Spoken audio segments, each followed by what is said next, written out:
நண்பர்கள் அனைவருக்கும் வணக்கம். 2025ஆம் ஆண்டு நடைபெறவிருக்கும் ஐபிஎல் போட்டிகள்ல விளையாடுற பிளேயர்ஸ பிக் பண்றதுக்கான ஆக்ஷன் இன்னைக்கு ஜெத்தா நகர்ல தொடங்கியிருக்கு. இந்த ஆக்ஷன் ஆனது இன்றும் நாளையும் சவுதி அரேபியால இருக்கிற ஜெத்தா அப்படின்ற நகர்ல நடக்குது. இந்த ஆக்ஷன்ல எல்லா பிரான்சைசி ஓனர்ஸுமே போட்டி போட்டு அவங்க டீமுக்கான பெஸ்ட் பிளேயர்ஸ பிக் பண்ணி வராங்க.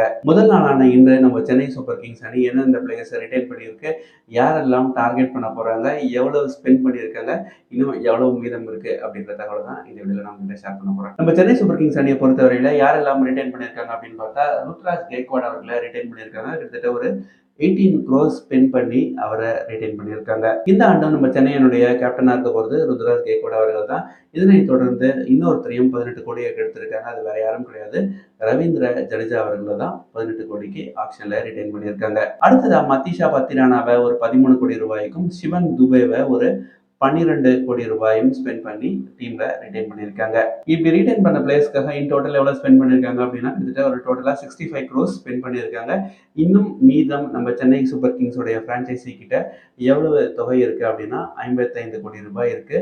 இந்த 55 கோடி ரூபாய் யூஸ் பண்ணி தான் அவங்க மற்ற பிளேயர்ஸை ஆப்ஷன்ல எடுக்கணும். அடுத்து யாரெல்லாம் நம்ம சென்னை சூப்பர் கிங்ஸ் உடைய பிரான்சைசி டார்கெட் பண்றதுக்கு சான்சஸ் இருக்கு அப்படின்னா, டெவன் கான்வாய் அவர்களை எப்படியாவது டீமுக்குள்ள கொண்டு வரணும் அப்படின்னு சொல்லி நிச்சயமா நம்ம பிரான்சைசி ட்ரை பண்ணுவாங்க அப்படின்ற மாதிரி தெரியுது. அதே மாதிரி ரச்சின் ரவீந்திராவையும் ஜேம்ஸ் ஆண்டர்சனையும் ஓவர்சீஸ் பிளேயர்ஸ் லிஸ்ட்ல நம்ம டீமுக்குள்ள கொண்டு வரதுக்கான முயற்சிகள் எடுப்பாங்க. அதாவது இந்த பிளேயர்ஸை பிட் பண்ணி எப்படியாவது டீமுக்குள்ள கொண்டு வந்துடணும் அப்படின்னு சொல்லி நம்ம பிரான்சைசிஸ் ட்ரை பண்ணுவாங்க அப்படின்ற மாதிரி தான் எனக்கு தோணுது. அதே மாதிரி அஸ்வினையும் சமீர் ரிஷியையும் எப்படியாவது டீமுக்குள்ள கொண்டு வரதுக்கான முயற்சிகள்ல நம்ம பிரான்சைசி இறங்குவாங்க அப்படின்னு எதிர்பார்க்கலாம். ஸோ இப்போ நான் சொன்ன இந்த 5 பிளேயர்ஸை டார்கெட் பண்ணி எப்படியாவது டீமுக்குள்ள கொண்டு வரணும் அப்படின்றதுக்கான முயற்சிகள் நடக்கும். அதாவது கொஞ்சம் கூட போனாலும் பரவாயில்ல, எப்படியாவது இவங்களை டீம்ல கொண்டு வந்துடணும் அப்படின்னு சொல்லி நம்ம சென்னை சூப்பர் கிங்ஸ் அணி பிரான்சைசி ட்ரை பண்றதுக்கான சான்சஸ் அதிகமா இருக்கு. நாளைக்கு இந்த ஆக்ஷன் ஆனது முடிவடையும் நிலையில இந்த முறை நம்ம சென்னை சூப்பர் கிங்ஸை யார் ரெப்ரசென்ட் பண்ண போறாங்க அப்படின்ற கம்ப்ளீட் லிஸ்ட் நம்ம எல்லாருக்கும் நாளைக்கு கிடைச்சிடும். போன முறை எங்க நம்ம தலை தோனி கப்படிக்காம